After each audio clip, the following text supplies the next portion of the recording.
Gracious. Kobe Bryant, first time he speaks since announcing in the Players Tribune he'll quit, retire at the end of the season. I mean, I've known for a while, right? And I've always said, if anything changes, then, I'll change my mind. But, the problem became for me, it's, what does that really mean? I mean, a decision like this, you can't make that decision based on, outside circumstances. I mean, it has to be an internal decision. And finally, I just had to just accept the fact that I don't want to do this anymore. And I'm okay with that. And, once I accepted that, then it became time to just let everybody know. I mean, why not? I mean, it's just, it takes a load off my shoulders and everybody else's. And I think it was just the right thing to do. Were you emotionally drained tonight? No, not really. I mean, I was, it's the first time playing it back-to-back, so I was a little drained for other reasons. You know what I mean? But no, I mean, it's I honestly feel good about it. I really do. I mean, I really feel at peace with it, and excited for what's to come. Honestly. Kobe, with all you've accomplished, what's the hardest part about retiring? Honestly, I don't know. I mean, it's tough to say now. I think that question becomes a lot easier to answer when training camp comes around next year. And, I'm not there. I think that becomes a question that's a little bit easier to answer. But right now, I honestly feel really at peace with it, And I've worked so hard and continue to work really, really hard, even though I play like shit. Man, I work really, really hard to try not to play like crap, and I just do everything I possibly can, and I feel good about that. Well, you had said that you didn't want this farewell tour. Now that you've announced this, are you willing to accept it, especially starting back? No, it's extremely uncomfortable for me. I mean, for me, it's the amount of respect that I have for the fans on the road. I honestly, if anything, should be thanking them, and I think just the showing mutual appreciation and respect for each other to me is enough.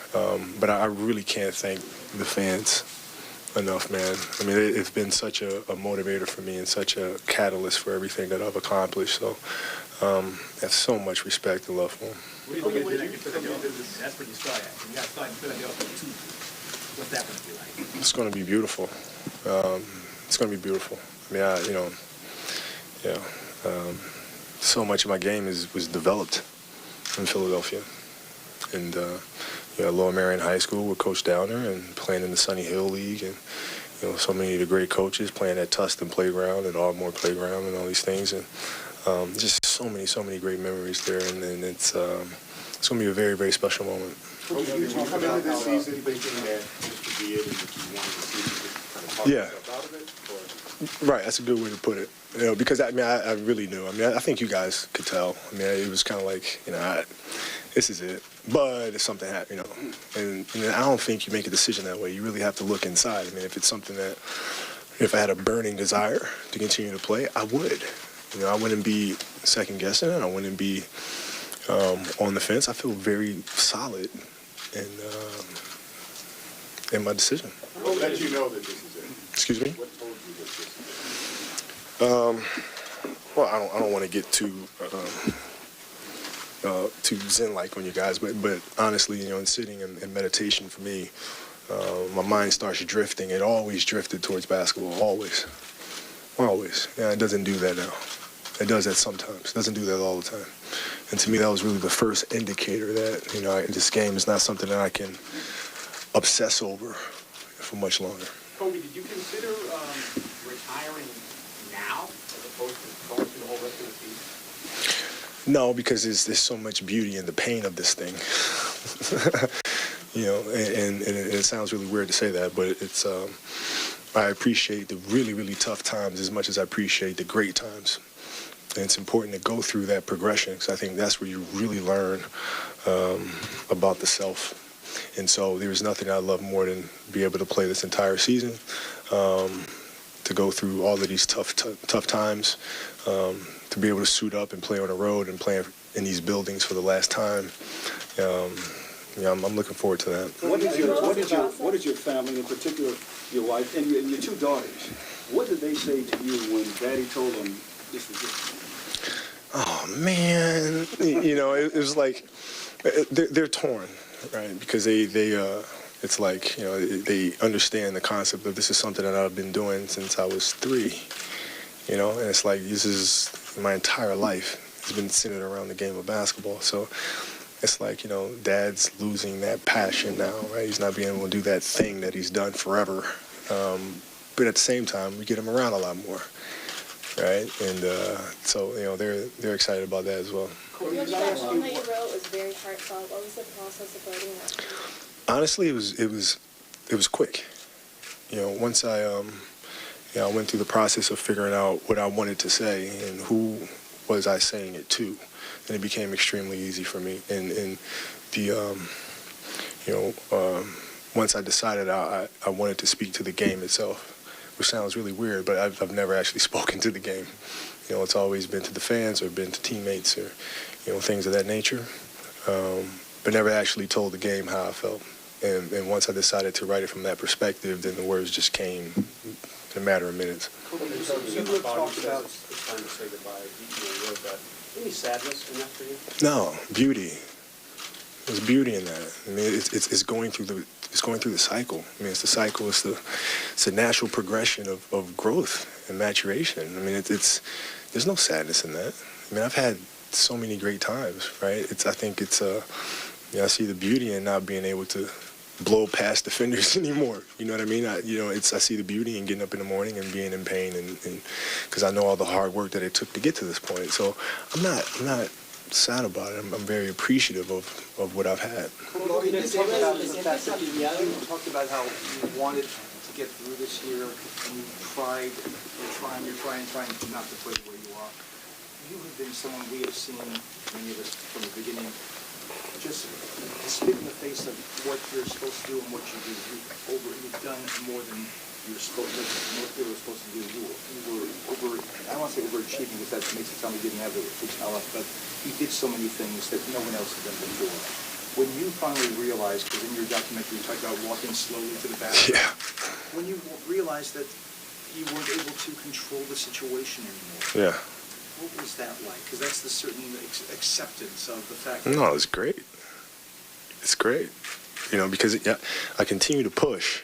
I continue to try. You know what I mean? That never stops. You know what I mean? So it's like, guys, I mean, I weight train in the morning. I stretch 3 times a day. I go home tonight, I'll stretch again. I'll ice bath again. I'll get up in the morning, I'll weight train again before the plane, right? So, I don't quit. I keep pushing and pushing and pushing and see if I can figure this damn thing out. You know what I mean? And that's just, that's who I am. I would never just capitulate to it, right? I accept it, I understand it, and I'll try to figure out how to get around it, and I'll try my best, and I'll keep on going, man. Is there something... ¿Te sientes aliviado? ¿Hay un sentimiento de alivio? Sí, un poquito, sí. Sí. Ahora me siento muy relajado, ¿no? Puedo jugar el campeonato con mucho más divertimento en mi corazón. Describe por favor el momento donde tomas esta decisión en la meditación y cuando te llegó que ya es momento de anunciarlo. Me siento así. Sí. ¿Por qué ahora, Tony? ¿Por qué anunciarlo? Porque yo sé en mi corazón. Yo sé que es la decisión que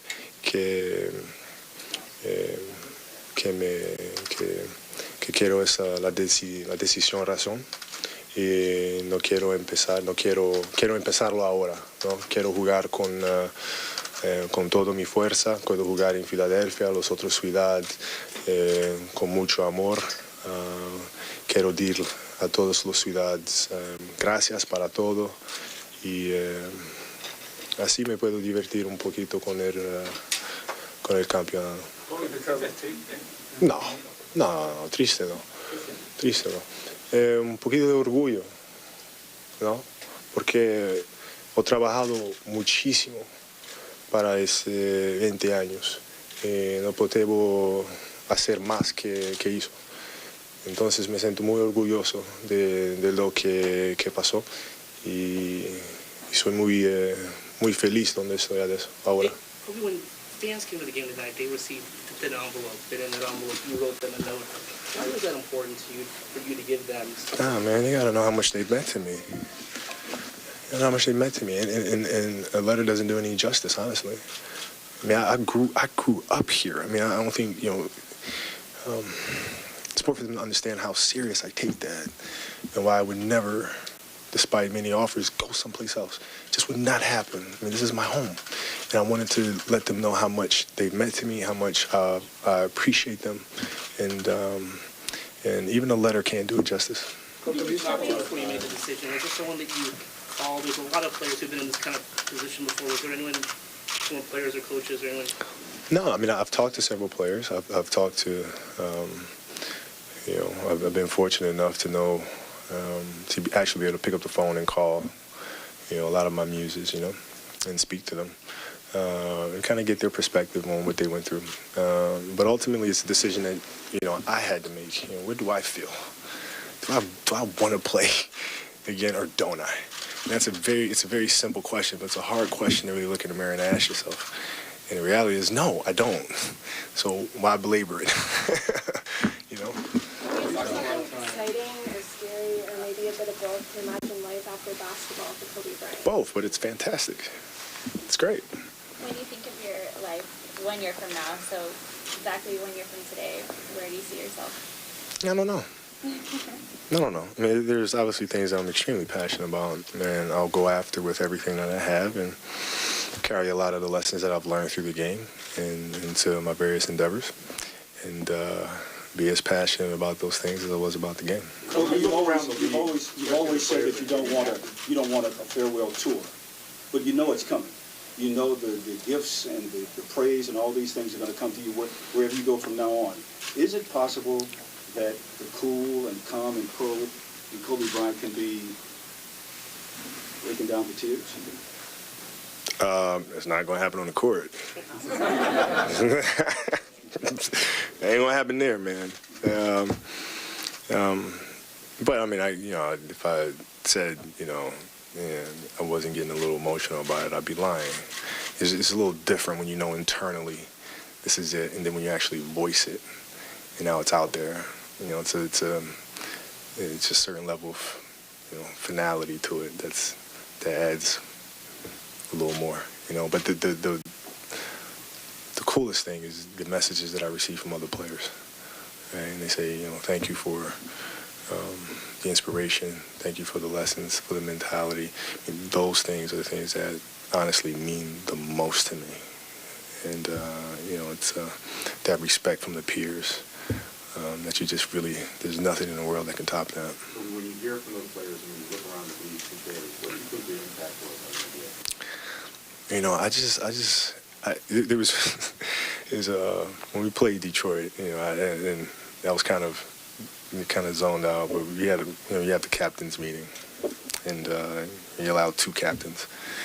And so, I go up there, and there's Andre Drummond, and you have the other captain, and there was another player up there, and I couldn't see because he was kind of behind Andre Drummond. And the official goes, you can't have 3, you only allowed to have 2. And he goes, oh, no, I just wanted to shake his hand. I couldn't see him. He was behind Andre Drummond. I just saw his hand come from around Andre, and I shook it. But, it's, in Portland, Dame Lillard, Cullen, those guys, the James Hardens, the Kyrie Irvings, the Durants, all these players that, I speak to, and they call me frequently with questions and things of that nature. And that means more to me than anything else. And I think the impact, the mentality, the aggression, the work ethic. Well, you've seen the last couple of years, you've talked a lot about the things that you've done away from the court to prepare yourself for this point. How much is your comfort with that process influenced your comfort with where you are now? It probably helps me to be a lot more comfortable and a lot more at peace with my decision. Because I'm not held slave to my passion. And to be honest with you, it really took a long time for me to find what it is I wanted to do. And 15 years to be exact. And I think that's a struggle for a lot of us athletes, is to figure out what comes next. And I was very fortunate enough to try to start asking those questions at a very early age, 21 years old. And it took me 15 years to try to figure it out. But it's tough, because you get caught in the cycle of, okay, what's the biggest market I can get into? How can I monetize this and monetize that? And those are absolutely the wrong questions yet to ask. Who taught you to even ask that question? Where did you pick up?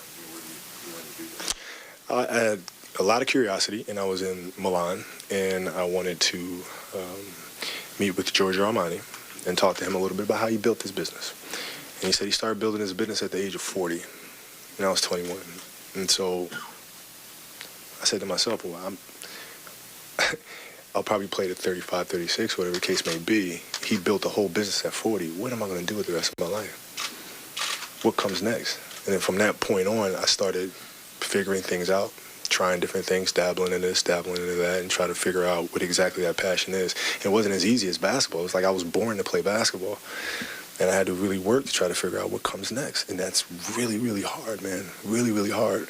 But that's what we have to do as athletes. That's what we have to figure out. And do you know what comes next? Absolutely. Absolutely. I'm a storyteller. I love storytelling.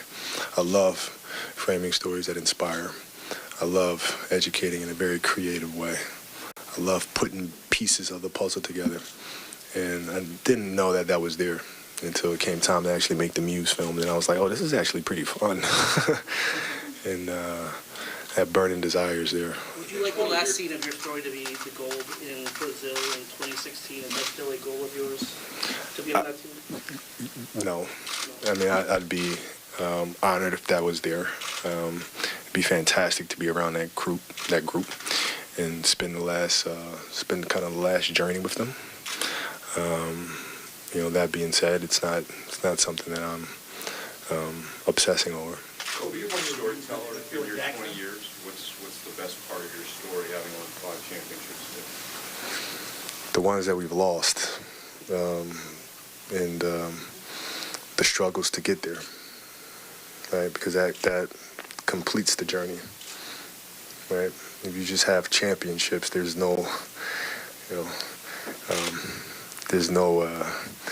antagonist. There's no up and down. Right, it's the ugly moments that create the beauty at the end of the film, and so those are the moments that I truly appreciate. Kobe, you won your ring with Phil. Did you talk to him, and what did he say in his generalized way? He said break the season up into sections. Phil speaks. He understands. He and I get each other, and he said, just break the season up into sections. Just take it one chunk at a time, and just. And try to get through it. You only have a couple more months left. I'm sorry if you've already been asked this question, but in these months with so many young teammates, what sort of lessons do you like to impart to them? Well, I mean, it starts with the aggressiveness and that killer mentality of trying to figure things out by any means necessary, and then breaking things down into the most minute details, which is very hard to get conceptually. But I continue to try to work with them to help them figure it out. And, it's not going to be the last season of doing that. I mean, I'll always be around for them and for other players around the league to help them out. Now that you've made this decision, does your plan for the rest of the year change in any way, your approach as far as minutes and your teaching, balancing with the kids, your time?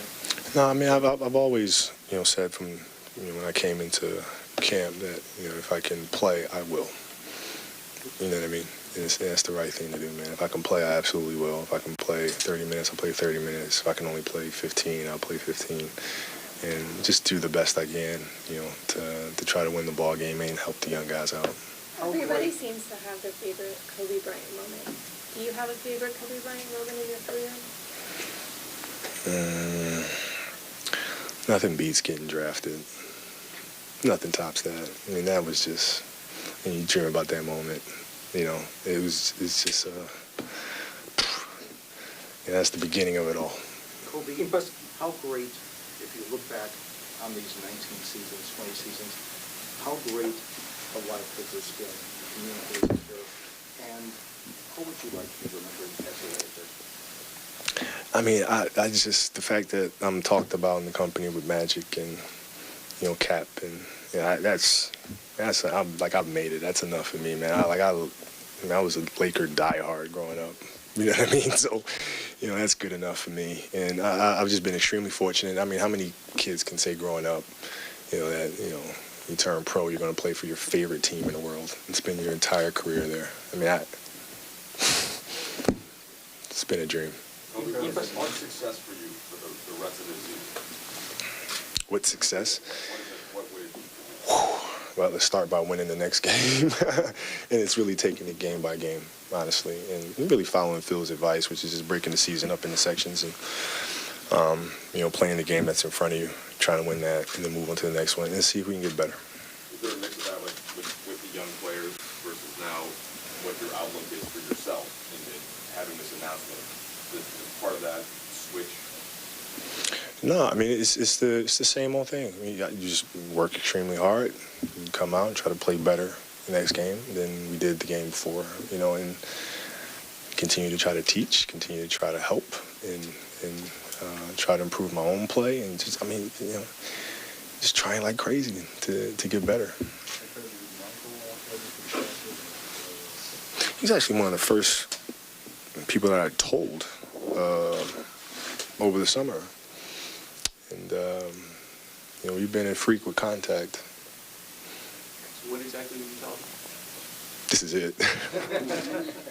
And how the hell did you know it was it for you, you know, sort of thing. And, you know, we had some laughs, you know, back and forth about it. But the important thing for him is to just enjoy it, no matter what. Just enjoy it. You don't let anybody take that away from you, no matter what happens, you know, good or bad. And enjoy it, man. When did you make this decision? Obviously, it wasn't today. You had to get those cards printed for the fans. It took a minute. Oh, well, it's pretty quick.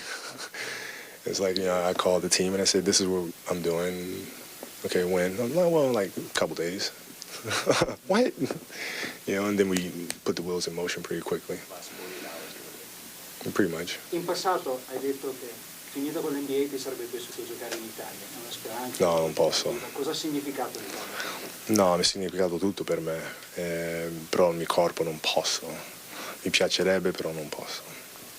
Are you surprised at all that you sort of think that you embrace failures in this sort of the failure of your body, the failure of your struggles before the Yeah, I mean, it's funny. It's, you know, I've learned that you gotta roll with things.